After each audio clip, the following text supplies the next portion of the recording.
Sa wakas, heto na, kakapasok lang, breaking news just now. Hala, nilaglag na.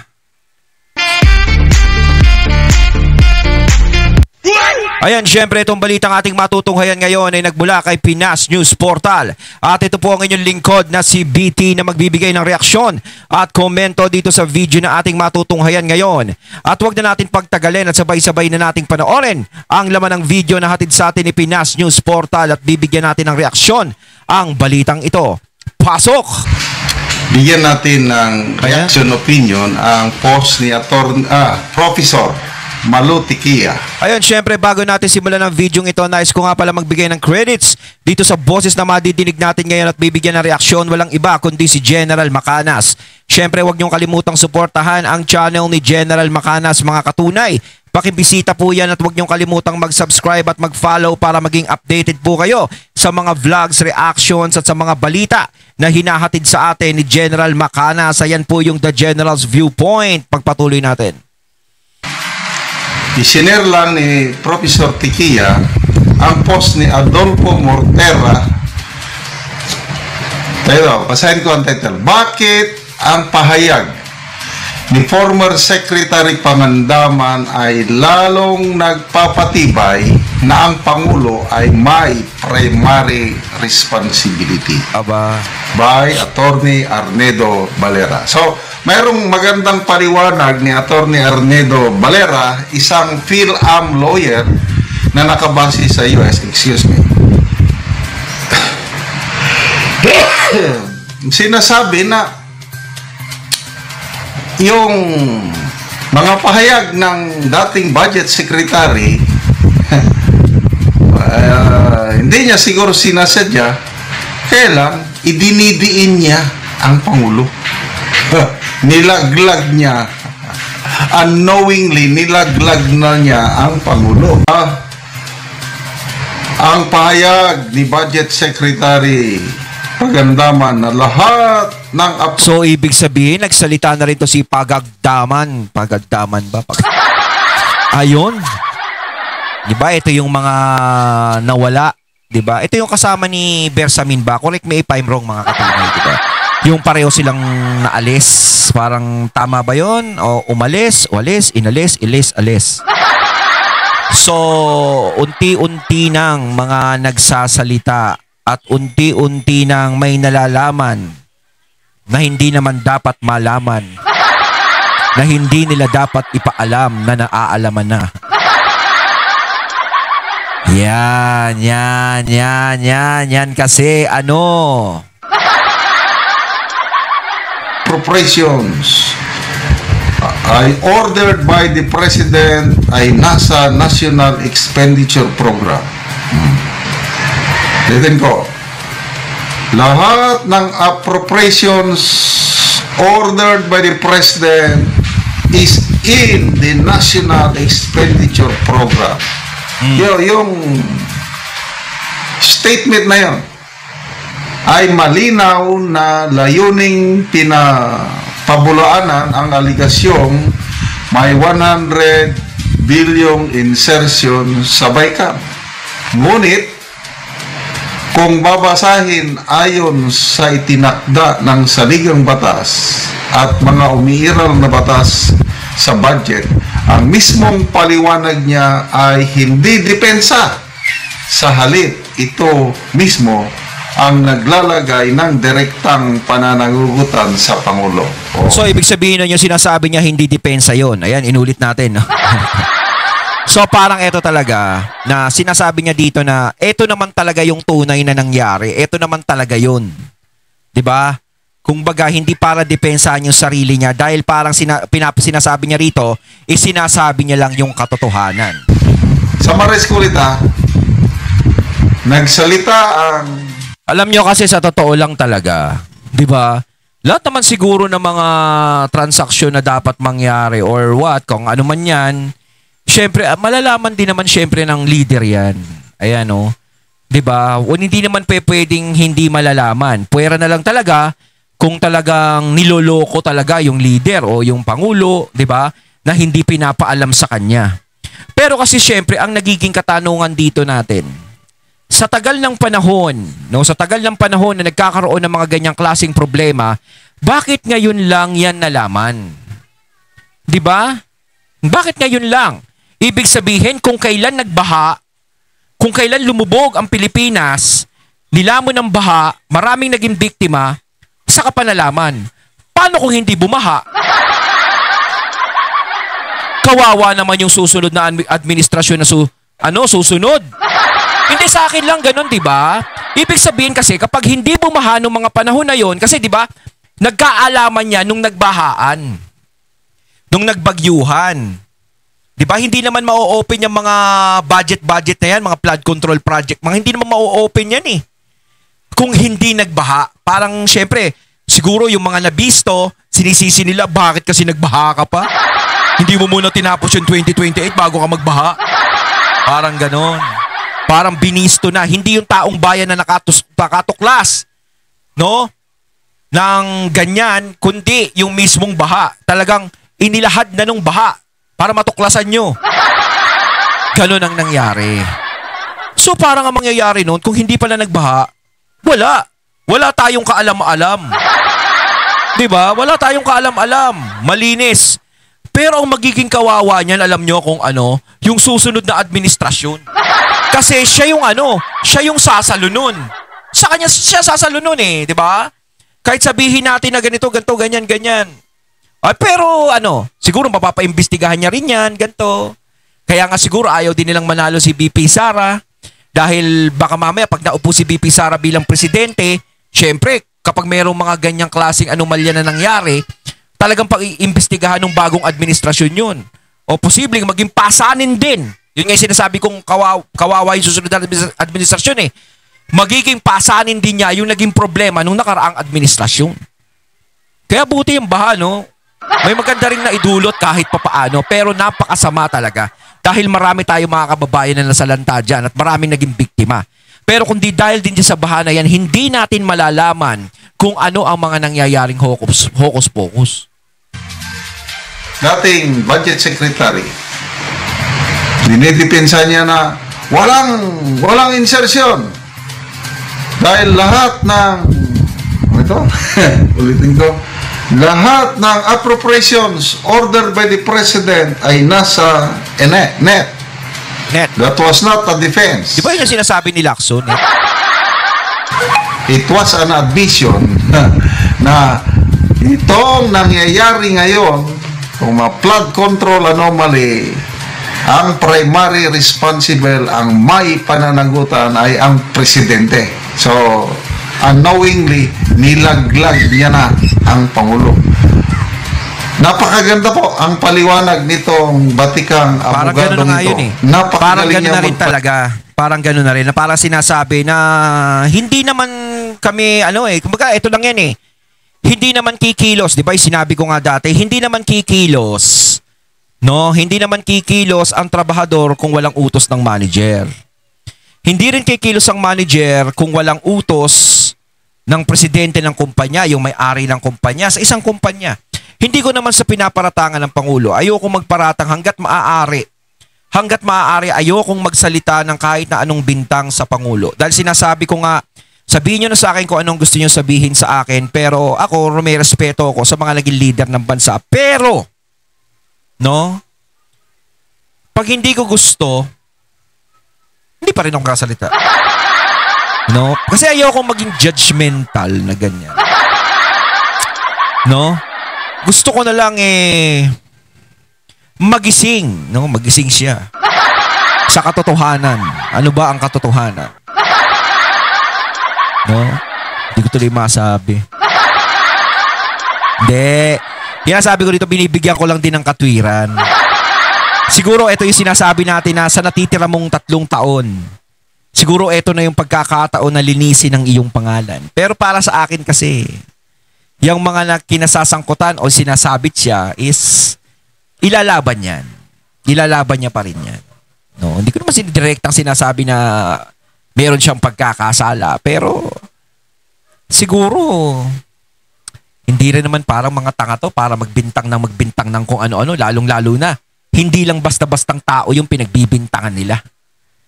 'Di ba? Kumbaga, hindi naman siya pinagbintangan ha. Kumbaga parang pananagutan niya yung mga nangyayari is malaki yung ano niya kasi syempre sa kanya dumadaan, siya yung pumipir. Alam niya lahat ng nangyayari. Pwera na lang talaga kung merong mga nag-i-inside job na hindi pinapaalam sa kanya at niloloko siya.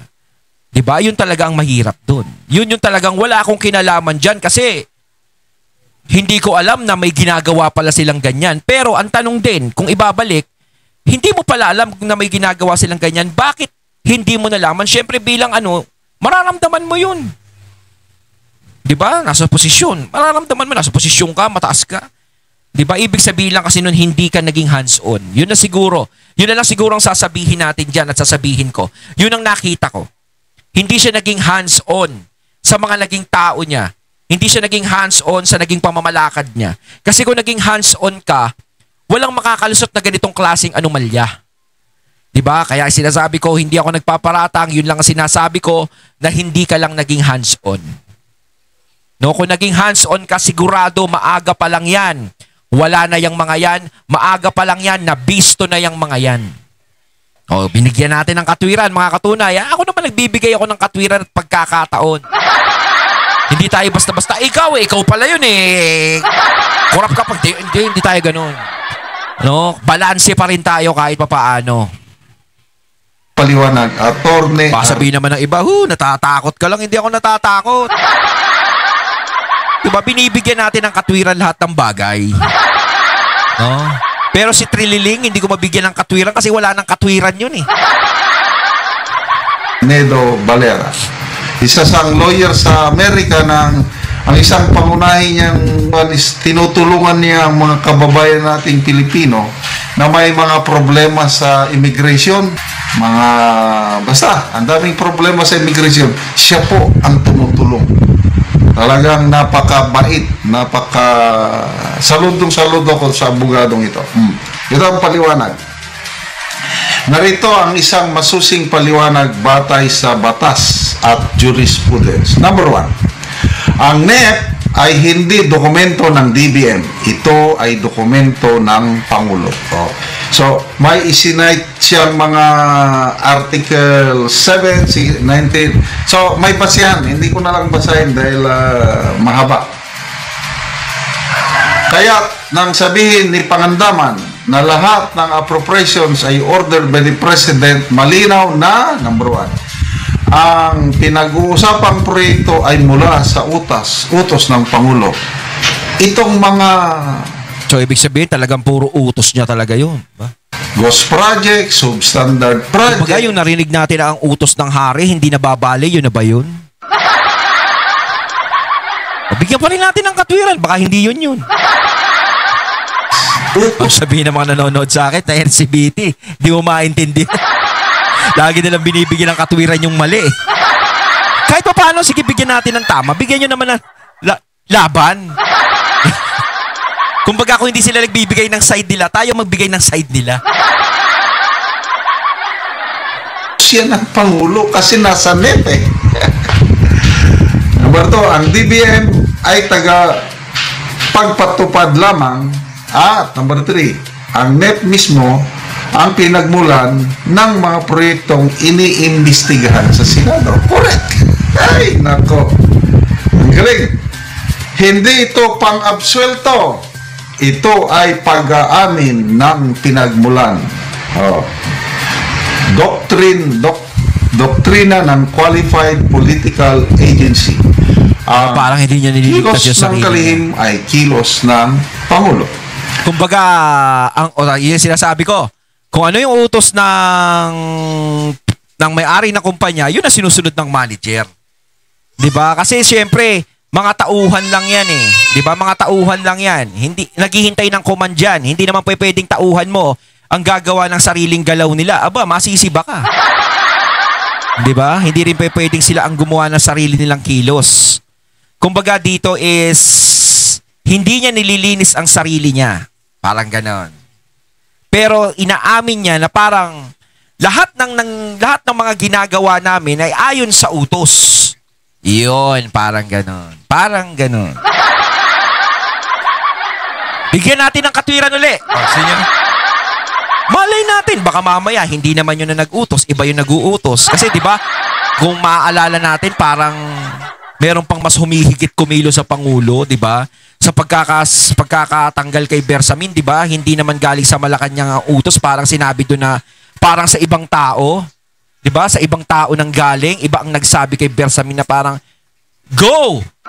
Let it go! Go ka na! Parang ganon.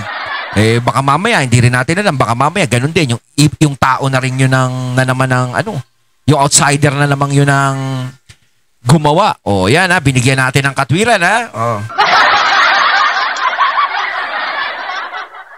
Yung mga palaisipan kala mo Book of Chronicles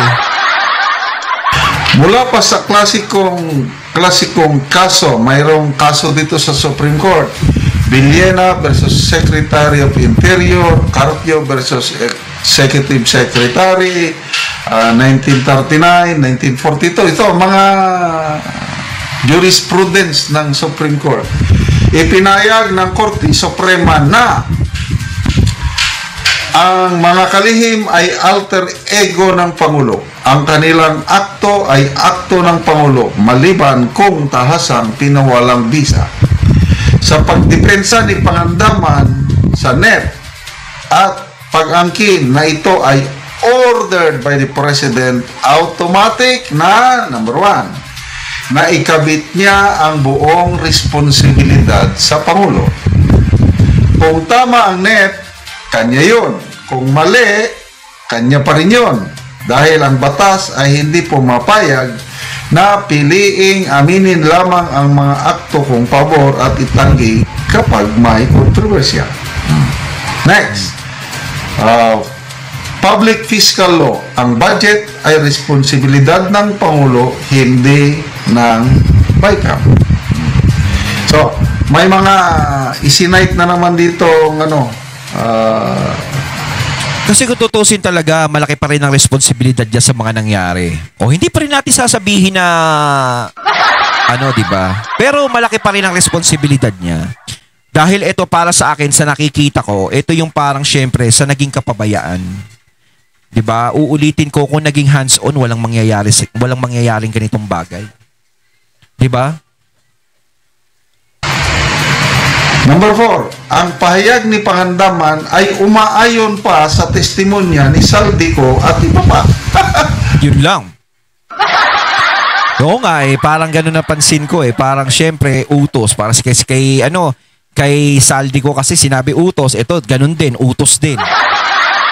'Di ba? Kumbaga itong mga to kasi, nung mga panahon na yun, parang mga puppet to Ang mga puppet hindi naman gagalaw kung walang nagpapagalaw niyan 'Di ba? Pero hindi pa rin natin alam kung sino yung nagpapagalaw Kunwari walang alam parang patay malisya ka, BP. Hoy. Hindi, 'di ba? Malay uli natin, 'di ba? Yung outsider na naman yung nagutos noon. 'Di ba nga sinabi natin dito, may napag-usapan tayo na may nagtanggal kay Bersamin na nagsabing go pero ibang tao. Malay natin yun. Hindi natin baka outsider, 'di ba? Mas parang higit pa siya kumilos kaysa Pangulo. Meron yan meron nga ako nakita 'di ba? Parang mas presidente pa siya kumilos kaysa dun sa tunay na presidente. Hindi natin alam yan, 'di ba? Grabe, Sa mga pagdinig sa Senado, sinasabi ng mga testigo na ang pinagmulan ng mga proyekto ay mula sa taas. Yan, naririnig ko rin yan. Pero ito, sandali lang mga katunay May nababalitaan ako sa mga gilid-gilid na baka magkaroon ng martial law. Ayan na nababalitaan ko. Baka magkaroon ng martial law. Pero hindi pa naman, pa naman yung usapang lugaw lang, chismis lugaw lang yun. Alam nyo para advice ko lang, hindi ko naman sinasabing tatakot ako sa martial law, hindi ganun. Ang sinasabi ko lang dito, once na magkaroon ng martial law, sa ganitong klaseng usapin at sa panahon na to, mas lalong paghihinalaan ang administrasyon. Mas lalong mabubuo at magiging matibay ang hinala ng taong bayan sa administrasyon. Dahil parang inamin dito ng administrasyon na natatakot sila na malaman ang katotohanan. Yun. Hindi dahil sa mga destabilisasyon, hindi dahil sa panggugulo ng mga tao, hindi dahil sa ganitong sinabi ni Senator Amy, hindi dahil sa ganitong ganto. Once na nagkaroon ng ganon, parang sila na mismo ang umamin sa sarili nila na meron silang pagkakamaling ginagawa na hindi pwedeng malaman. Kaya ang gawin nyo lang yan, go lang! Go lang! Maging malayang bansa tayo. Yan. Kumbaga, sa awayan ni Makagago tsaka ni Leo Marcos, si Leo Marcos napakayabang eh. Kung magsalita siya kay Makagago, birahin mo ko, walang demandahan. Di ba? Go naman si Makagago, walang demandahan. Sige, basagan tayo sa social media. Pero nung basag na si Leo Marcos doon sa mga binabanat ni Makagago, dahil hindi niya na matanggap na yung iba ay katotohanan, nagdemanda. Diba? Nagdemanda. Kasi kapag ikaw nagdemanda ka, napikon ka na. Hindi yung, hindi dinadamay ka sa akin eh. Sinisira mo pagkatao ko. Hindi pwedeng ganon. Kasi sinisira din ni Leo Marcos ang pagkatao ni Makagago. Pareho lang silang nagsisiraan ng pagkatao. Parang flip-top lang yan eh. Ibig sabihin sa flip-top, pag napikon ka, dinamay ang magulang mo, sasapakin mo yung kalaban mo. Hindi pwedeng ganon. Yun ang pagkakamali ni Leo Marcos. No? Napikon siya sa lagay na yon, una siyang nagdemanda kay Makagago. Parang ganito lang din yan. Kung ang administrasyon maraming natatanggap na pula, kahit anong masasamang salita sa mga tao o sa mga ganyan-ganyan, hindi ka pwedeng mapikon. Hindi ka pwedeng maasar. Kung hanggat maaaring maidepensa mo ang sarili mo, ididepensa mo. Kaya hindi mo pwedeng daanin sa martial law, hindi mo pwedeng daanin sa ganito kasi mas lalo nilang mapapagtibay na merong kinalaman o meron kayong tinatago. Doon nga lang sa pagpapalit ng Senate President tsaka chairman ng Blue Ribbon, di ba? Nagtaka na yung mga tao. Nabuo na yung imahinasyon na baka may pinagtatakpan. Huwag nyo nang ulitin yung kumbaga free as a bird. Tuloy lang. Sige. Bumanat kayo, pagbintangan nyo ako, ganito, ganyan. Maglabas din kayo ng side nyo. Ganun yun. Ganun lang. Yun lang. Sa taas. Ito ay punto na hindi sinasadya ay kinumpirma ni Pangandaman. Yung sabi niya na lahat ng utos ng Pangulo ay nasa NEP. Di mo na sa taas. Kung nasa NEP ang proyekto at ang NEP ay President's budget, ang Pangulo ang nag-aproba nito bago pa man makarating sa BICAM. And then, may mga rule na naman, Rule 30. Para tuloy naisip ko, mga katunay, no? Naisip ko yung pinost ni Atty. Rowena Guanzon, yung idol natin. Ano ba yung post niya? Mas una pa atang makukulong si Norman Mangusin, sabi. Kaysa dun sa mga dun sa mga nasa flood control. Pati pala si Atty. Rowena Guanzon nanonood din pala ng bangayan ni Makagago tsaka ni Leo Marcos. Section 27, Rules of Evidence. Ito na, doktrina ng control. Hindi maaaring itanggi ng Pangulo ang budget na siyang nagpirma. Ayan, may jurisprudence na naman. Kasi pag walang pirma ng Pangulo yan, wala yan. Invalid yan. Kailangan talaga yan. Sa mga barangay clearance ka, sa mga barangay ganito, sa mga mayor's permit, kailangan pirma ng mayor bago magganto-ganto eh. Bago magkaroon ng mga transaksyon, kailangan may mga pirma ng ganon eh. Kailangan may mga pirma din yan kasi hindi ba valid yan pag wala. Lacson versus Perez, control includes the authority to alter, modify, nullify, or set aside acts of subordinates. Ibig sabihin, may kakayahan ang Pangulo sa natanggalin o baguhin ang anumang kahinahinalang alokasyon sa NEP. bago ito isumito sa Congress at bago pa man magkaroon ng BICAM. Kaya, kung may anomalya sa NEP, ito ay hindi bureaucratic oversight, ito ay presidential oversight. Ang pahayag ni Pangandaman ay hindi depensa kundi pagpapatibay sa pananagutan ng Pangulo. Ayun. Okay, salamat po Attorney Valera, na mas naintindihan ko na. Ayun, at ating natunghayan ang video na nagmula kay Pinas News Portal. At syempre natunghayan natin ang boses na yun na binigyan natin ng reaksyon na nagmula kay General Macanas. Kayo mga katunay, anong masasabi nyo tungkol dito? Comment lang po kayo sa comment box. So once again, I'm BT and I'm out. Peace.